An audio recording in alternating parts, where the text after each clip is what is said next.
Hey, what's up, fellow YouTubers, fellow toy nuts and toy collectors? This is Starscream 1988, and today I'm going to bring you a kind of review, a little history lesson on the 1954 through 1957 Jaguar D-Type.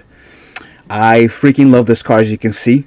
Um, there are other cars out there that have more recolored versions, different rims and whatever not, but this is actually one of my favorite Jaguars of all time.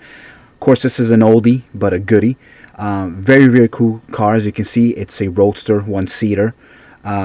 Really ahead of its time back in the day when it was first introduced. It's funny, too. I mean, obviously, I'm American, but a lot of the English, they love the E-Type. That's actually their favorite Jaguar of all time. And the E-Type obviously came after this. The predecessor to this was the C-Type. So they were very it was very plain, but I mean it's cool. So there's a C-Type, a D-Type, E-Type. I don't know if there were any after that or if there was anything before the C-Type. It's possible. But between 1954 and 1957, this was their reigning racing car. As a matter of fact, this won the 1955, 1956, and 1957 24 hours at Le Mans. So the car was just ridiculous. It was a great car. Again, super light. It was. I love Ferraris, but it was beating the crap out of the Ferraris even back then. So that's pretty cool. Its engine was a 3.4 liter. Then later on, towards the last year, a 3.8 liter engine. So it's not, in today's standards, it's not a fast car, but it was very light. I believe it was under 2,200 pounds, something like that. That I'm not 100% sure, but I believe that's what I read a long time ago that it was. But yeah, it was a cool car. They didn't make many of them. I want to say for racing wise, they maybe made a couple dozen. They only made, I think, like 50 to 55 for customers, because you can't race, I guess back then and even today, you can't have a racing car unless you have a production car version of it. So but yeah, so they made like 50 of them, and I think they converted like a dozen, or maybe, I don't know, between 12 and 15 of them they converted into actual two-seaters. So people could actually use, and they didn't call it a D-Type at that point. It was kind of like one of the XK versions or whatever. I want to say it was XKSS, but I'm not 100% sure. But yeah, it's a really cool car. As you can see here, I do have 6 of them. I have 2 of them that are the same exact color, just different rims. And let me see if this is gonna cooperate with me. There we go, so it can focus. Again, it has, I mean, I don't know, to me it has very sexy lines. It's a really nice car. It's funky looking, but I like it. It's nice. Out of the 2 blue versions that I have, this is my favorite one because it just looks more to that era, with all the spokes, the 32 spokes or whatever amount of spokes there are there. But yeah, it just looks really nice. This is the first one that came out. Now this isn't a first edition, or yeah, first edition. At least I don't think it is.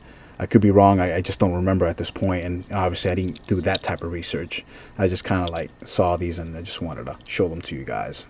But the color is just a little bit darker on the regular 5-spoke version, as you can see. But yeah, it's really close. There you go. But yeah, this is a really sexy car. This one happens to be all metal, which is great.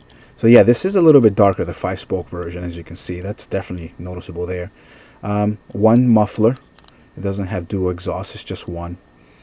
But yeah, this is all die-cast, which is great. So a lot of the new cars are strictly now die-cast on top and then plastic on the bottom. And I understand that. I mean, it's a cost-effective thing.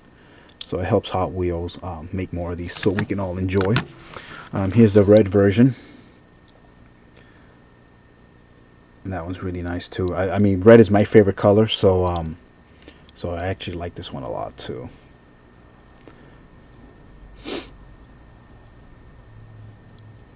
I've actually I want to say, I really shouldn't call him my stepson, but my daughter's little brother from another marriage, stepson, I guess.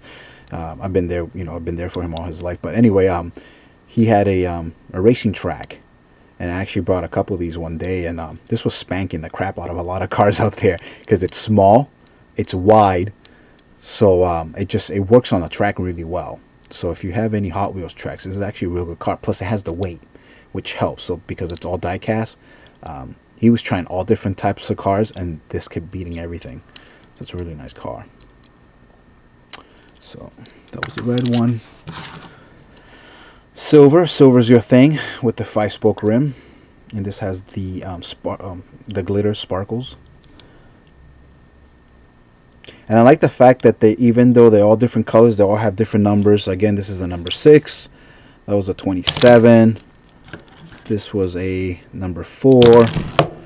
So they all have different numbers and stuff. So that's pretty cool. So it's not like how they do the new ones now in 2010. You know, it's like the same car over and over and over, just recolor with the same number tempo. So it's different. It's cool. It's kind of tough to see in there. Actually, there's no detail on the dash, but cool. Another cool color, if you're into Transformers like I am. This looks like the Decepticon purple color. And this one, I want to say this was part of a 5-pack. Or if it wasn't this, it was the next one that I'm going to show you. But I know either one of them is part of a 5-pack. And this is a number 2. Windows, same color as the headlights, which is nice. It's kind of like that clear orange. So. And this is the 5-hole rims, as you can see. Cool. And then the last one is this one, and this is the funky one. This one got a little bit kind of ridiculous, I guess. You know, it's a 1950s car, so you know you want to keep it as retro as possible now. But you know, this one has this anime robot and stuff like that. I mean, it's okay.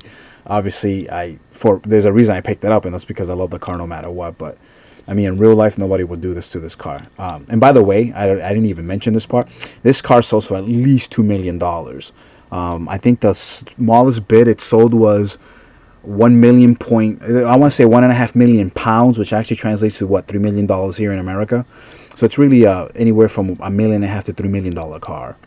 So and again, there's less than 100 in the world. As a matter of fact, in the late 50s, Jaguar had I guess a huge fire in one of their plants, and I don't know, I want to say a dozen of them got burnt to a crisp.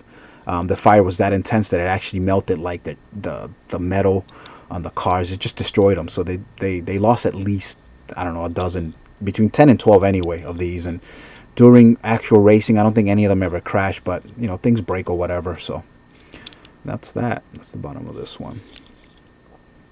So cool. I'm glad I could share my my Jaguar D-Type. I'm actually going to be doing a couple of these just because I have these all lying around, and they're fun to do. I mean, it kind of brings back some memories of how I purchased these or whatever. So again, I just wanted to share them with you. You guys take care. Please rate, subscribe, share, all that good stuff. I'll talk to you guys later. Peace.